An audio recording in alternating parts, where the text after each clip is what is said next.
Modi surname वाले लोगों को चोर कहने के मामले में गुजरात हाई कोर्ट ने राहुल गांधी की सजा पर स्टे लगाने से इनकार कर दिया है और यह उनके लिए बहुत बड़ा झटका है। गुजरात हाई कोर्ट ने अपने फैसले में आज 4 बड़ी बातें कही हैं। पहली बात, किसी भी तरह से यह नहीं कहा जा सकता कि मानहानि के इस मामले में राहुल गांधी के खिलाफ जो फैसला सुनाया गया उसमें उनके साथ कोई नाइंसाफी हुई है। दूसरा, इस मामले में सभी जरूरी सबूत और तथ्य मौजूद थे जो राहुल गांधी के खिलाफ हैं। तीसरा, सिर्फ पूर्व सांसद होना इस बात के लिए कोई ग्राउंड नहीं है कि राहुल गांधी की सजा पर रोक लगाई जाए। यह बात गुजरात की निचली अदालत ने भी राहुल गांधी की याचिका खारिज करते समय कही थी और अब गुजरात हाई कोर्ट ने भी उस बात को सही माना है। और चौथी बात, राहुल गांधी के खिलाफ जो अन्य आपराधिक मामले दर्ज हैं, गुजरात हाई कोर्ट ने उन्हें भी महत्वपूर्ण माना है क्योंकि राहुल गांधी इससे पहले भी कई बार ऐसे बयान दे चुके हैं जिनमें उनके खिलाफ आपराधिक मानहानि के मुकदमे दर्ज कराए गए हैं। इसलिए यह देखना भी महत्वपूर्ण है कि राहुल गांधी के खिलाफ इसी प्रकार के और भी कई मुकदमे, कई मामले चल रहे हैं। इस बात को नजरअंदाज नहीं किया जा सकता। 23 मार्च को जब इस मामले में राहुल गांधी को दोषी ठहराते हुए 2 साल जेल की सजा सुनाई गई थी, उस समय राहुल गांधी के पास 3 लाइफलाइन मौजूद थी। इन्हें आप पॉलिटिकल लाइफलाइंस कह सकते हैं, कानूनी लाइफलाइंस भी कह सकते हैं। लेकिन अब उन्होंने इन 3 में से 2 लाइफलाइंस को इस्तेमाल कर लिया है। पहला, निचली अदालत में उन्होंने अपील की, खारिज हो गई। अब हाई कोर्ट में अपील की, हाई कोर्ट में भी खारिज हो गई। यानी हाई कोर्ट ने भी उनके खिलाफ फैसला दे दिया। अब उनके पास सिर्फ एक पॉलिटिकल लाइफलाइन बची है और वो लाइफलाइन है सुप्रीम कोर्ट की लाइफलाइन।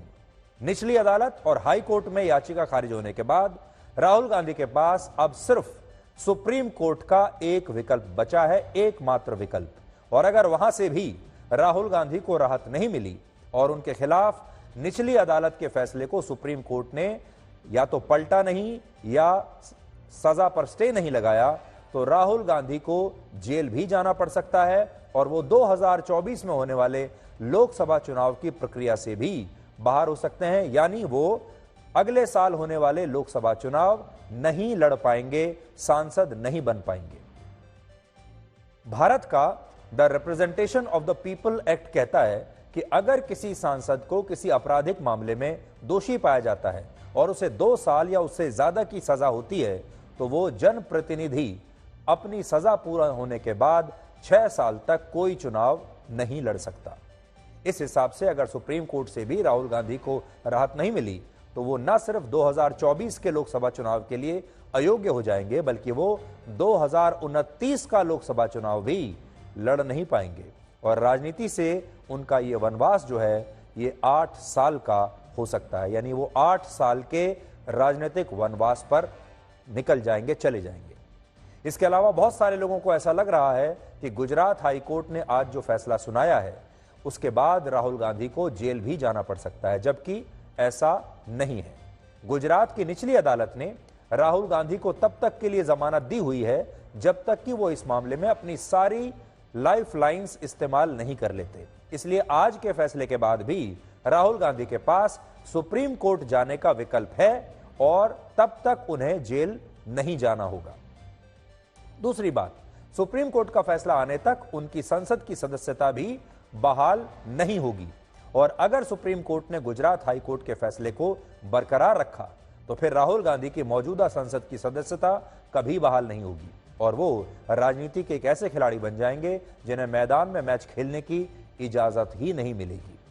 राहुल गांधी ने अगर पिछले कुछ मामलों की तरह इस मामले में भी माफी मांग ली होती तो शायद आज ये दिन उन्हें देखना नहीं पड़ता, लेकिन अब बहुत देर हो चुकी है। इसलिए अब आप राहुल गांधी का पहले तो वो बयान सुनिए जिसमें उन्होंने 13 अप्रैल 2019 को कर्नाटक के कोलार में ये कहा था कि सारे चोरों का सरनेम आखिर मोदी ही क्यों होता है, और यही बयान उन्हें इतना महंगा पड़ गया। 2019 में उन्होंने कल्पना भी नहीं की होगी कि आज जोश जोश में वो जो बात कह रहे हैं रैली में, वो उन्हें इतनी महंगी पड़ जाएगी।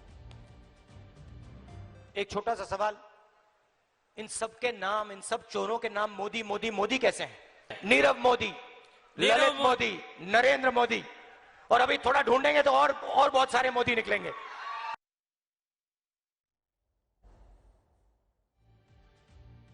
तो राहुल गांधी ने यह बयान तो दे दिया, और अक्सर ऐसा होता है कि राजनीति में जब आप मंच पर जाते हैं और आप जोर शोर से पूरे जोश के साथ अपने प्रतिद्वंदी के खिलाफ बोलना शुरू करते हैं, जितने कड़वे वचन बोलते हैं जनता उतनी ही तालियां बजाती हैं। और आपके जो ज्यादातर रैली में कौन लोग आते हैं, वो आप ही के कार्यकर्ता होते हैं, वो और जोर से ताली बजाते हैं। आप जितने ज्यादा आप शब्द कहेंगे, जितना ज्यादा अपमानजनक शब्द कहेंगे, ये लोग उतनी ही ज्यादा तालियां बजाते हैं, और फिर नेता भी इसके बाद और ज्यादा कड़वे वचन बोलने लगते हैं। और राहुल गांधी के साथ भी शायद यही हुआ। लेकिन बड़ी बात यह है, राहुल गांधी अगर इस मामले में माफी मांग लेते तो आज उनकी ये सारी लाइफलाइंस का जो संकट है, ये उन्हें न देखने को मिलता। अब इस पूरे मामले में राजनीति दो केंद्रों पर टिकी हुई है, और ये दो केंद्र हैं न्याय और अन्याय।